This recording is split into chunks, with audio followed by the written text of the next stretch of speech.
There's a question here from Elizabeth at Forsdale. She's basically saying she's a wildlife carer of marsupials and bats. She's been handling sick and injured bats for many years without being sick. Her question, I guess, is this just a media beat-up, all the frenzy and the hysteria this year, or are all of you concerned about this year particularly? Is it a media beat-up or not? The media certainly had an interest in it, but no, it's not a media beat-up. I mean, we're talking about a disease with a high fatality rate. 4 out of 7 people have died from it. 75% of horses that contract the disease die. And so it is, and we are still learning about it. And so it's that level of deadliness of the virus and the uncertainty around it, I think, that makes people interested. And people want to make themselves safe. And they want to know the ways to make themselves safe, and so they can feel secure and enjoy their horses and their dogs and their lives. So I think it's around the deadliness of the disease and the uncertainty that's causing some of the media interest. Could I comment again, Sharon? Look, I think this is a good question. I think it brings the wildlife carer context into the situation. And many people are wildlife carers in the community, and frankly it's an underappreciated and under-acknowledged activity. In the context of flying foxes particularly, I think when people have concerns about risks of direct transmission from flying foxes to people, then they need only to look at the group of people who are flying fox carers, and that would be the group that were at the highest risk of direct transmission, because they regularly, even though they do take appropriate precautions, they do regularly come in contact with body fluids of flying foxes. So I think it does help. I think that opinion does help to keep in context the concern about at least flying fox human direct transmission. Well, I think we've only got about 5 minutes left. What I might get from all of you, if you could just sum up or give to us what you think is the important messages that should come out of a forum like today, that people out there watching and listening today need to take home from this particular forum. Clive, maybe if we start with you down there. Yes, look, I think the important takeout for me is a greater appreciation of the issue at hand here, which is the connection between flying foxes and the environment and the benefits that they provide to the environment, but equally at the same time an acknowledgement of the fact that they do carry Hendra, the fact that they can harm you, and lastly is an awareness of that, and basically work with us as an agency to help manage these animals across their range. All right. Hume, would you like to add? Yes, thanks. Look, I think my key take-home message is probably a broader perspective and goes back to that One Health thing that that you mentioned in my bio, and really that is the disease emergence from wildlife is an ecological process. So typically, where we have disease emergence from wildlife, and Hendra is one example of that, you have a virus and a host that have coexisted in a natural context for eons. Something changes that allows the virus to spill out of that natural host, and that typically is in the context of either encroachment into a natural environment, fragmentation of a natural environment, increased opportunity for contact, disrupted natural behaviours of animals. So it's in that complex situation that diseases emerge from wildlife.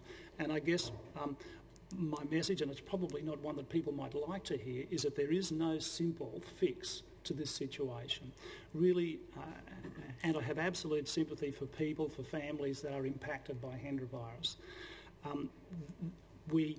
We have to manage this at the interfaces. We have to manage the spillover from flying foxes to horses at that interface by doing the kinds of things that BQ says in terms of sensible husbandry. And we have to manage the spillover from horses to humans at that interface by doing the kinds of things, again, that BQ and Q Health are saying in relation to those precautions there. Until and when an effective vaccine becomes available, I think we still do need to have an understanding of that risk management. I think, as Rick said earlier, we can't put all of our eggs in the vaccine basket and think, great, we're vaccinated, don't worry. Hendra and vaccination are interesting in that you don't have a certain level of vaccination in the population that will protect the rest. because it doesn't transmit readily from horse to horse, if your horse isn't vaccinated, its risk of being infected with Hendra isn't changed by whether or not somebody else's horse is vaccinated. So we still need that risk approach. All right. Yep. Dr. Simons? In terms of Hendra virus, there is a lot we don't know. But there's also a lot we do know now, and particularly thanks to the work that Hume's been doing and CSIRO have been doing. And so it is that be aware but not alarmed. Basically, there are ways that as a horse owner, as a person, you can actually manage the risk of Hendra virus, and that is around our key messages about keeping your horses away from vets. Sorry, not from vets. I'm a vet. Already slipped that one. Away from flying foxes. So it's the tools you've got to manage your risk. So that should perhaps give people some confidence that there is a risk out there, but it can be managed. And just might add, we've had a lot of support through the horse industries and through the Australian Veterinary Association. So this is just not a government thing. They're taking out the message there that we are seeing behavioural changes in vets and we are seeing changes in the industries. And so it's about working together, finding the risks and then dealing with those risks. So the pictures, and with the vaccine on the horizon, this is not a bad message. Things we are getting on top of it. And if you think about some other disease we deal with in the world, like Ebola and things like that, we still don't have effective vaccine for Ebola. It took ages to diagnose it. This is really high-speed science, although it may be frustrating to you. It is high-speed science. We're doing things very quickly with this disease, from an unknown disease to a disease we're getting a lot of knowledge about, a vaccine on the horizon. This is very good stuff.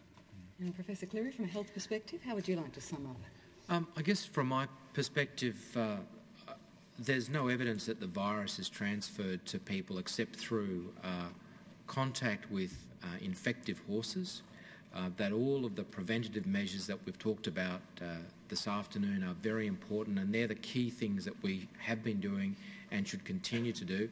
And perhaps I'd also like to echo a positive note in that I think the industry and the government departments that look after biosecurity and the other areas have done a remarkable job in terms of our perspective, that we've seen less and in this case no exposure that's at a high risk level this year, and that's really been through the advocacy and the engagement with the industry, and I think the industry should be commended for the work it's done. Yes, well, as you all say, working together is the key, isn't it? That is the key to stopping the spread of this virus. We have almost run out of time, ladies and gentlemen, but just before we go, I'd just like to point out a couple of websites that you can go to if you do want more information.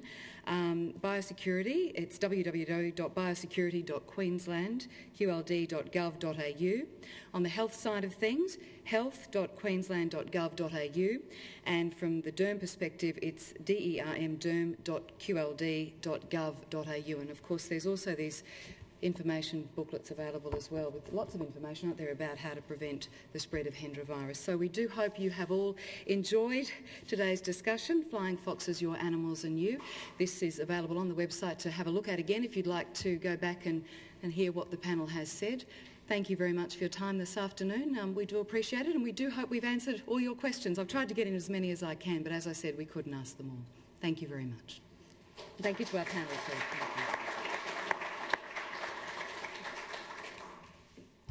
Ladies and gentlemen, just quickly, we've finished, but...